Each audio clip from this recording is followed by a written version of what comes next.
നമസ്കാരം. മിസ്റ്റർ പുതിയ എപ്പിസോഡിലേക്ക് ഏവർക്കും സ്വാഗതം. ഞാൻ അമൃത, മംഗലാപുരം PA കോളേജിൽ ഡിഗ്രി വിഭാഗത്തിൽ മലയാളം അധ്യാപികയായി സേവനമനുഷ്ഠിക്കുന്നു. ഞാൻ നിങ്ങളോട് ഇന്ന് സംവദിക്കാൻ ആഗ്രഹിക്കുന്ന വിഷയം വിശ്വമാനവികതയെക്കുറിച്ചാണ്.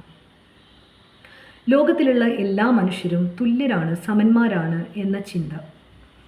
അങ്ങ് ഉഗാണ്ടയിലുള്ള മനുഷ്യനും അമേരിക്കയിലുള്ള മനുഷ്യനും ജപ്പാനിലുള്ള മനുഷ്യനും ഇന്ത്യയിലുള്ള മനുഷ്യനും തുല്യരാണ്, ഏകോദര സഹോദരന്മാരാണ് എന്ന ചിന്ത. ഈ ആശയം നമുക്ക് ശ്രീനാരായണ ഗുരുവിലും ദർശിക്കാൻ സാധിക്കും. ഏകോദര സഹോദരന്മാരായി കഴിയുന്ന ഇടമാണ് ഇവിടം എന്ന് അരുവിപ്പുറത്ത് അദ്ദേഹം എഴുതി വച്ചിട്ടുണ്ട്. ഇത്തരം ആശയങ്ങൾ പറയപ്പെടുമ്പോഴും പ്രചരിപ്പിക്കപ്പെടുമ്പോഴും ഇഷ്ടപ്പെടുമ്പോഴും നമ്മൾ അറിയാതെ പോകുന്ന ഒന്നുണ്ട്. ഇത്തരം ആശയങ്ങളൊന്നും നമ്മളിൽ ഇല്ല എന്നുള്ള യാഥാർത്ഥ്യം. രണ്ട് വീട്ടുകാർ തമ്മിൽ വഴക്കിടുമ്പോൾ ഇത്തരം ആശയങ്ങൾ നമുക്ക് വരാറുണ്ട്. രണ്ട് പഞ്ചായത്തുകൾ തമ്മിൽ മത്സരിക്കപ്പെടുമ്പോഴും ഇത്തരം ആശയങ്ങൾ നമ്മുടെ ഉള്ളിൽ വരാറുണ്ട്. എങ്കിലും ഒരു രാഷ്ട്രത്തിൻ്റെ ഭാഗമാകുമ്പോൾ ഈ ആശയങ്ങൾ നമ്മൾ കാറ്റിൽ പറത്താറാണ് പതിവ്.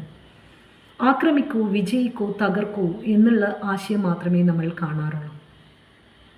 അപ്പുറത്ത് നിൽക്കുന്ന ആളും എൻ്റെ സഹോദരനാണ്, ഞാൻ അയക്കുന്ന ആയുധം കൊണ്ട് അദ്ദേഹത്തിന് മുറിവേൽക്കും, തിരിച്ചും അതുണ്ടാകും എന്നുള്ള ബോധം ഉണ്ടാകാത്തതാണ് ഇതിൻ്റെ പ്രധാന കാരണം എന്നുള്ളത്.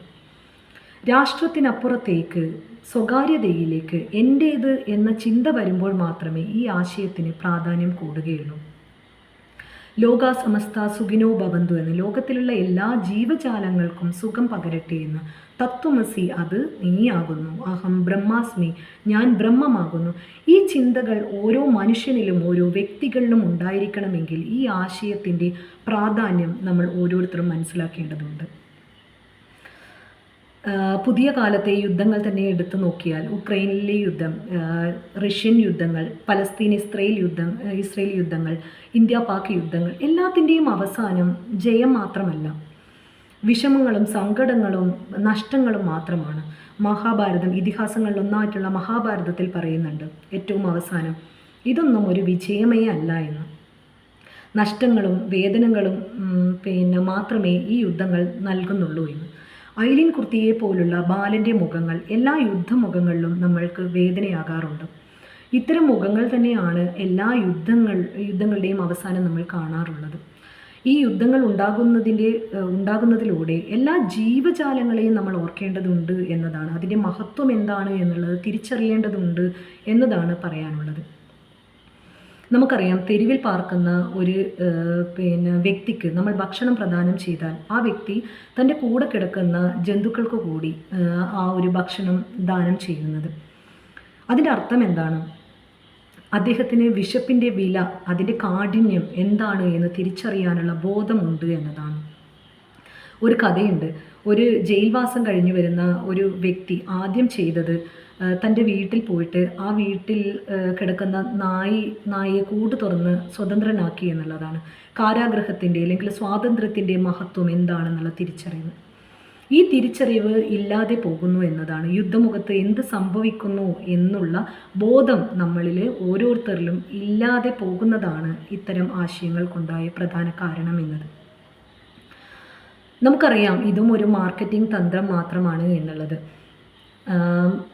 ഇന്ത്യ പാകിസ്ഥാൻ കളി നടക്കുമ്പോൾ BCCIക്ക്, പരസ്യ കമ്പനികൾക്ക്, അങ്ങനെ തുടങ്ങുന്ന എല്ലാവർക്കും ലാഭമാണ് ഉണ്ടാകുന്നത്. അതായത് പരസ്യ കമ്പനികളാണ് ലോകോത്തര നിലവാരങ്ങളെ നിശ്ചയിക്കുന്നത്. ആ ലെവലിലേക്ക് ഇന്ന് മാറ്റപ്പെട്ടു എന്നുള്ളത് മനസ്സിലാക്കേണ്ടതാണ്. ഏറ്റവും അവസാനം എന്നുള്ളത് എല്ലാ മനുഷ്യരും സഹോദരന്മാരാണ് എന്ന ചിന്ത നമ്മളിൽ ഓരോരുത്തരിലും ഉണ്ടായിരിക്കേണ്ടതാണ് എന്നുള്ളതാണ്.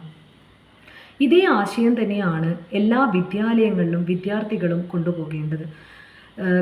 വിദ്യാലയങ്ങളിൽ വിദ്യാർത്ഥികൾ തമ്മിലുണ്ടാകുന്ന വഴക്കുകളിൽ, സംഘർഷങ്ങളിൽ മനസ്സിലാക്കേണ്ട ഒരു പ്രധാന ഘടകം എന്നുള്ളത് എല്ലാം എൻ്റെ സഹോദരങ്ങളാണ് എന്നുള്ള ബോധമാണ്.